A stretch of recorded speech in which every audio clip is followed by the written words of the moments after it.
रोहित की दीदी समीक्षा की शादी अर्पित से हुई थी। रोहित 20 साल का था जो कि अपना पूरा दिन मोबाइल पर ही निकालता था। कभी पबजी खेलता तो कभी यूट्यूब चलाता। एक दिन अर्पित और समीक्षा समीक्षा के मम्मी पापा से मिलने आते हैं और देखते हैं कि रोहित मोबाइल से हटने को तैयार ही नहीं है। अरे रोहित, तुम्हारी तो आईआईटी की परीक्षा है ना? तुम तैयारी नहीं कर रहे हो परीक्षा की? वो सब तो मोबाइल पर ही हो जाएगा। ये देखिए, ये है गूगल। इससे जो भी पूछो वो सब बता देता है। तो आखिर कागज क्यों बर्बाद करूं? अरे पर तुम इन प्रश्नों की तैयारी बिना लिखोगे कैसे? उसमें क्या है, ये देखिए नोटपैड, बिल्कुल कॉपी जैसा है, इसी पर कर लूंगा। हम जब तुम्हारी उम्र के थे तब हम दोस्त मिलकर प्रश्न हल किया करते थे। उससे हमारी हैंडराइटिंग की भी प्रैक्टिस हो जाती थी और समय का भी अंदाजा लग जाता था। और फिर साथ में हम एक दूसरे की मदद भी कर देते थे अगर कोई अटक जाए तो। आपका जमाना अलग था जीजा जी। अभी जमाना फास्ट और स्मार्ट हो गया है। जमाना क्या, अब तो फोन भी स्मार्ट हो गया है। समय के साथ बदलना पड़ता है जीजा जी। अब बस भी कीजिए आप, हर चीज को लेक्चर में बदल देते हैं। रोहित अच्छा कर लेता है परीक्षा में।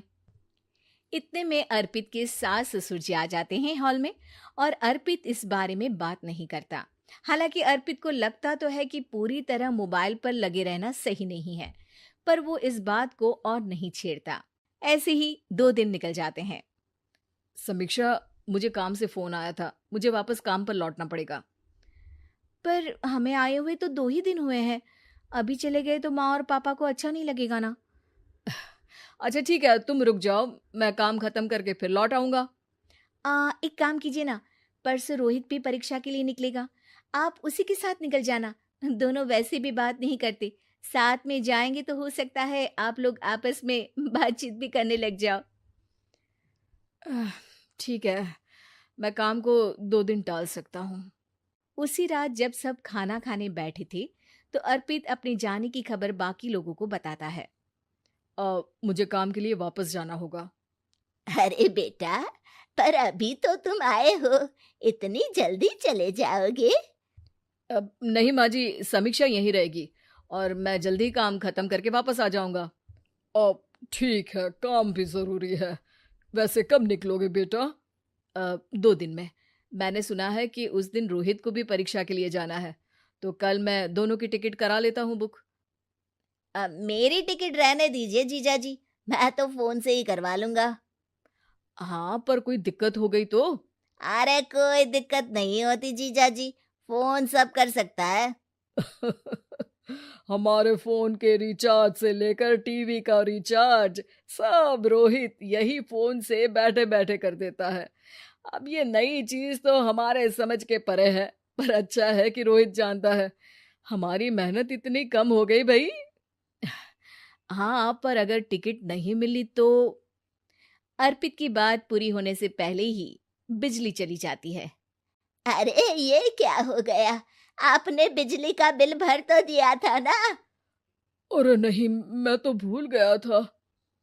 अरे टेंशन मत लो माँ। देखा जीजा जी, आप बिजली का बिल भी भर सकते हो, समय बदल गया है।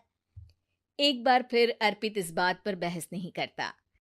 अगले दिन जाकर अपनी टिकट करवाता है और पैकिंग कर रहा होता है जब शाम को अचानक से रोहित के चिल्लाने की आवाज आती है। नहीं, प्लीज प्लीज हो जा, ऐसा मत कर यार, प्लीज हो जा। अरे क्या हो गया रोहित? दीदी, सर्वर हैंग हो गया, मेरे टिकट मेरी टिकट नहीं हो पाई दीदी। क्या मतलब टिकट नहीं हो पाई? इतने में वहां रोहित की मम्मी और पापा भी आ जाते हैं। अरे क्या हो गया? माँ, मेरा टिकट नहीं हो पाया, सर्वर डाउन हो गया। अरे पर तूने तो बोला था कि हो जाएगा। हो जाता है, पर अब क्या करूं, ये क्या हो गया? अब कल की तो कोई बस भी नहीं है, ना ही अब टिकट मिलेगी ट्रेन की कल के लिए। मुझे तो कोई रास्ता नहीं दिख रहा।